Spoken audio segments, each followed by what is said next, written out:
Break के बाद आप सभी का एक बार फिर से स्वागत है कालचक्र में। अपने या अपने किसी खास के बर्थडे को यादगार बनाने की ख्वाहिश हर कोई रखता है, लेकिन इसके चक्कर में कई बार हम ऐसी भूल कर जाते हैं जिसका परिणाम हमको जीवन भर भुगतना होता है। ऐसे में आपको किस तरह से अपना बर्थडे सेलिब्रेट करना चाहिए, इस पर खास जानकारी दे रहे हैं आज पंडित सुरेश पांडे जी। तो चलिए अब इस चर्चा को हम आगे बढ़ाते हुए पंडित जी से ही जानते हैं कि बर्थडे से जुड़ी वो खास बातें जिन पर हमें गौर करना चाहिए, ये समझते हैं। बताएं पंडित जी। देखिए, पहली बात तो अपने जन्मदिन पर नाखून नहीं काटना चाहिए। अपने जन्मदिन पर, या मैं तो कहूँगा कि अपने दर्शकों से कभी जीवन में कभी मांसाहार नहीं करना चाहिए। ऐसा करने से रोग और विवादों का सामना करना पड़ता है। अपने जन्मदिन पर किसी साधु या भिक्षुक का अपमान नहीं करना चाहिए, बल्कि सम्मान करना चाहिए। कोई आपके दरवाजे पर आए तो उसे खाली हाथ न भेजे। जन्मदिन पर किसी भी प्रकार के एडिक्शन और नशा के बुरे प्रभाव से बचिए। जन्मदिन की पार्टी मनाने के चक्कर में शराब मत पी लीजिए, नशा मत कर लीजिए। कह रहे आज तो एंजॉय करने का दिन है, तो एंजॉय का मतलब नशा करना ही नहीं होता है।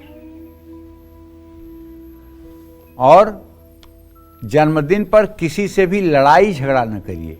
अपने जन्मदिन पर गर्म पानी, गुनगुने पानी से स्नान करिए।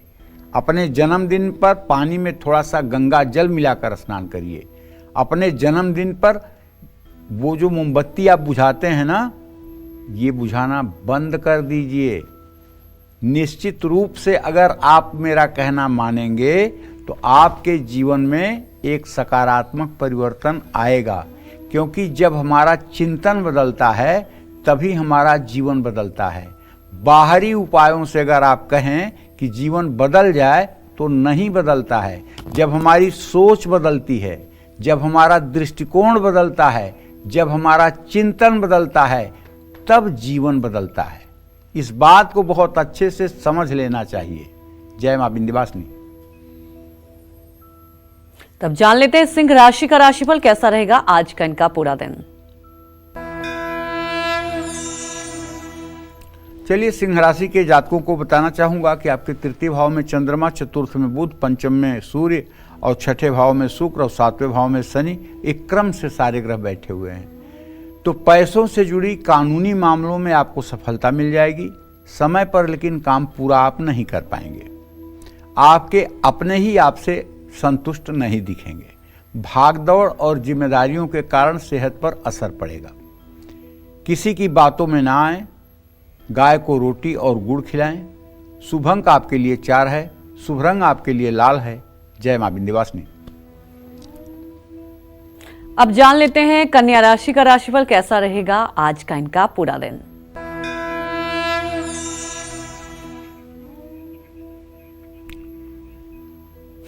देखिए, कन्या राशि के जातकों को बताना चाहूंगा कि आपके राशि में केतु की स्थिति है, आपको भी पता है, और आपके व्यय भाव का स्वामी सूर्य है। थोड़ा बचत करने में तो मुश्किल हो रही है।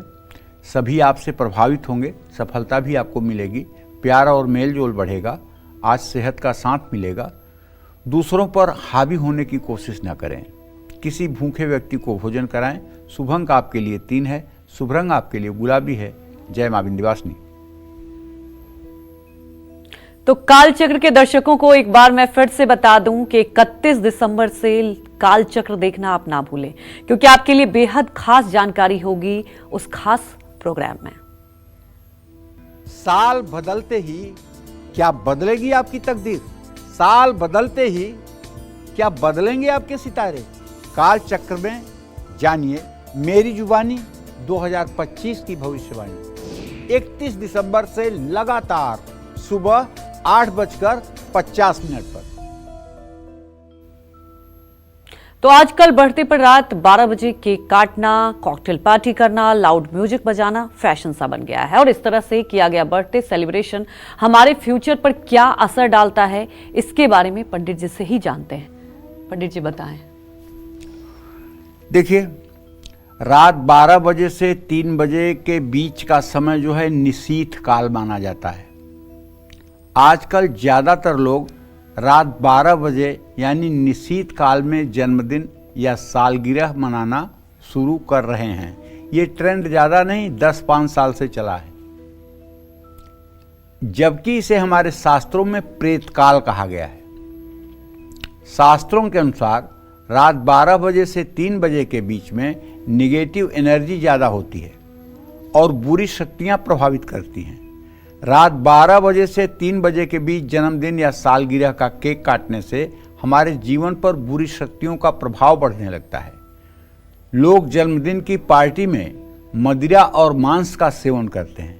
ऐसा करने से निगेटिव एनर्जी बढ़ती है, जिसका बुरा असर हमारी सेहत पर और हमारे परिवार पर पड़ता है।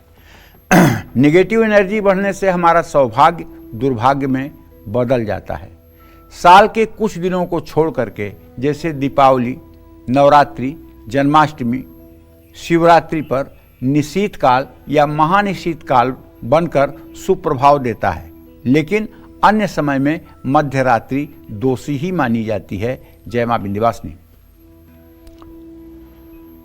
पंडित जी, आज हम लोग चर्चा कर रहे हैं सेलिब्रेशन को लेकर, खुशियों को लेकर, लेकिन रात की शादी की बात की जाए, कई बार मुहूर्त निकलता है और अक्सर अब देखा जाता है कि रात में शादियां होती, तो क्या वो सही है, वो शुभ माना जाता है? देखो, इसके पीछे मैं बताऊं लॉजिक क्या है। जी पंडित जी। कि रात में शादी करने का सनातन धर्म में विधान नहीं है। अच्छा। क्योंकि रात में वैदिक मंत्रों का उच्चारण नहीं होना चाहिए और सारे वैदिक मंत्र ही विवाह में बोले जाते हैं और रात में बोले जाते हैं। हाँ। जब हमारे देश पर मुगलों का आक्रांत था, मुगल आक्रांता आए थे, तो उस समय हमारी जो लड़कियां जिनके मांग में सिंदूर नहीं होता था, उन्हें जबरदस्ती बलात् अपहृत कर लेते थे। इसलिए हमारे समाज में पहले पर्दा प्रथा नहीं थी। तो हमारे यहाँ पर्दा प्रथा मुगलों के आने के बाद हुई। घूंघट जो महिलाएं करने लगी, ये मुगलों के आने के बाद हुई। और उसके बाद मुगलों के डर से लोग गांवों में छिप छिपा करके रात में शादियां करते थे, ताकि उसका ढिढोरा न पिटे और कोई अटैक ना हो। समझ रही हो? जी जी। अब ये एक तरह से चलन में बन गया है। लेकिन हकीकत ये है कि साफ साफ लिखा हुआ है कि रात्रि के समय, मध्य रात्रि में वैदिक मंत्रों का उच्चारण नहीं होना चाहिए। रात के समय वैदिक ऋचाएं नहीं बोली जानी चाहिए, लेकिन विवाह में वैदिक ऋचाएं बोली जाती हैं। सारी वैदिक ऋचाएं बोली जाती हैं। अगर शास्त्र के दृष्टि से माना जाए तो ये अशुद्ध है। शुद्ध ये है कि विवाह दिन में होना चाहिए। विवाह दिन में होना चाहिए, रात्रि में नहीं होना चाहिए। लेकिन अब लोगों का ट्रेंड बन गया है रात में विवाह करने का। तो यद्यप शुद्धम लोक विरुद्धम ना करणीयम ना चरणीयम, देश काल और परिस्थिति के हिसाब से अगर कोई आचरण किया जा रहा है तो उसको मान लिया जाता है। उस समय देश की परिस्थिति ऐसी थी। कुएं में मतलब कि गोमांस डाल दिया जाता था। अब उस कुएं के जितने लोग पानी पिएंगे सबका धर्म भ्रष्ट हो गया। इस तरह से मतलब कि तमाम प्रकार के ऐसे प्रताड़नाएं की जाती थी कि लोग भाग करके मतलब कि अपना जीवन बचाते थे, अपना धर्म बचाते थे। क्योंकि हम बहुत सहिष्णु है ना, हम तो चींटी को भी नहीं मार सकते ना।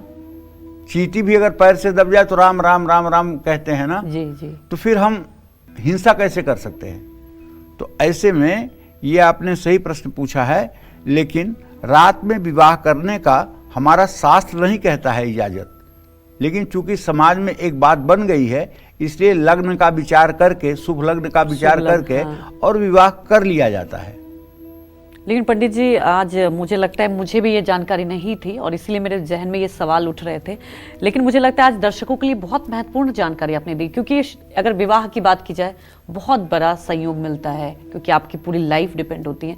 मुझे लगता है जैसे आपने दर्शकों को अवेयर किया, मैं मतलब रिक्वेस्ट के तौर पर ही कह सकती हूँ, और ज्योतिष को भी अवेयर करना चाहिए, क्योंकि मुहूर्त निकालते हैं तो अगर कोई जा रहा है, एक बार उन्हें अवेयर तो करना चाहिए, जैसे कि आपने हमारे दर्शकों को आज इतनी महत्वपूर्ण जानकारी दी है।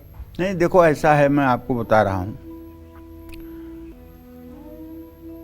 मुहूर्त निकालते समय जो ज्योतिषी जी लोग होते हैं या जो पंडित जी लोग होते हैं, जी जी, वो जजमान के मन की बात रखने के लिए सब कुछ करते हैं। जी। और कुछ यजमान ऐसे होते हैं जो अपनी बात पंडित के मुंह में डाल देते हैं और वही बात कहलवाते हैं जो उन्हें प्रिय लगती है। लेकिन सच्ची बात, जो शास्त्र सम्मत बात है, जी जी, वो यही है कि विवाह रात में न होकर के दिन में होना चाहिए। जी। ठीक है। बिल्कुल। भार्या त्रिवर्ग करणम शुभ शील युक्ता शीलम शुभम भवति लग्नमसेन तस्या तस्मात् विवाह समय परिचिंतते ही तन्निघ्नताम सुतगता पति पूर्ण धर्मा। मतलब ये कि लग्न का बहुत महत्व होता है विवाह में। जी पंडित जी। शुभ लग्न में और अच्छे ग्रह स्थिति में पाणी ग्रहण संस्कार होना चाहिए, सिंदूर दान होना चाहिए और फेरे होना चाहिए। एक शुभ समय में ही ये सब कार्य होना चाहिए। बिल्कुल। और मुझे लगता है कि आज हमारे दर्शकों को बहुत ऐसी खास जानकारियां मिल रही है, तो लगातार हमारे साथ बने रहिए। पंडित जी आपको और बहुत महत्वपूर्ण जानकारियां देंगी। और आज का काल चक्र अगर आपसे मिस हो गया है तो आप YouTube पर भी जाकर देख सकते हैं और अपने, आप कह सकते हैं रिश्तेदारों को, अपने साथियों को भी आप शेयर कर सकते हैं, क्योंकि ये आज जो जानकारी पंडित जी दे रहे हैं आपके खुशियों से जुड़ा हुआ है। चर्चा को आगे बढ़ाएंगे, लेकिन उसके पहले जान लेते हैं तुला राशि का राशिफल कैसा रहा गया आज का उनका पूरा दिन।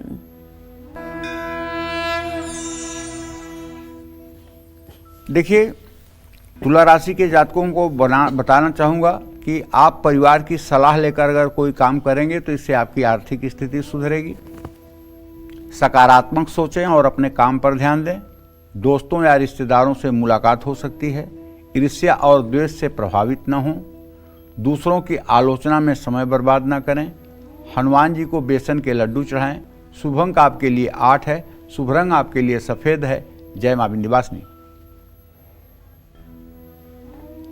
तो पंडित जी से अब जानेंगे कि बर्थडे केक से जुड़ी वो खास जानकारी जिसके बारे में शायद हमारे दर्शक अनजान हैं और अक्सर बर्थडे पर वो ऐसी गलतियां कर देते हैं।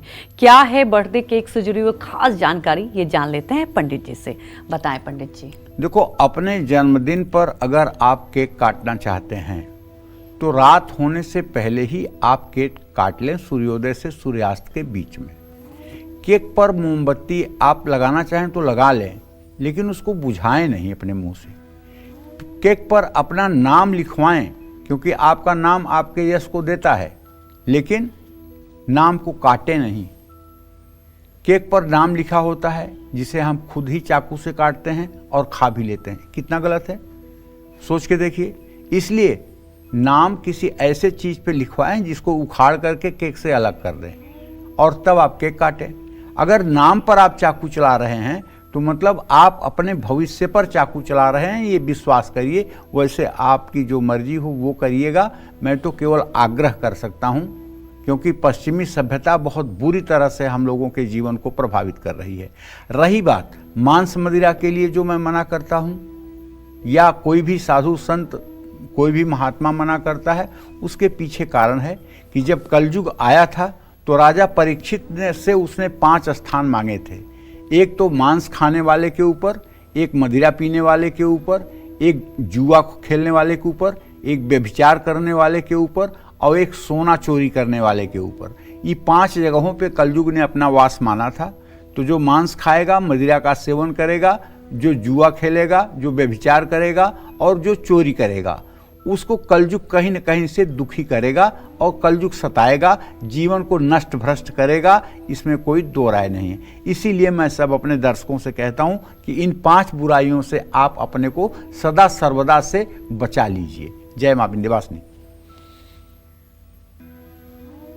तब जान लेते हैं वृश्चिक राशि का राशिफल कैसा रहेगा आज का उनका पूरा दिन। वृश्चिक राशि के जातकों को कहूंगा कि आज लालच के चक्कर में ऑनलाइन फ्रॉड से आपको बचना चाहिए। आज कोई नया काम आप शुरू कर सकते हैं। जीवन साथी के साथ समय बिताएं, शारीरिक ऊर्जा बढ़ी रहेगी। अहंकार छोड़ें और अपनी गलती स्वीकारें। तांबे के गिलास में पानी पिएं। शुभ अंक आपके लिए 9 है। शुभ रंग आपके लिए बादामी है।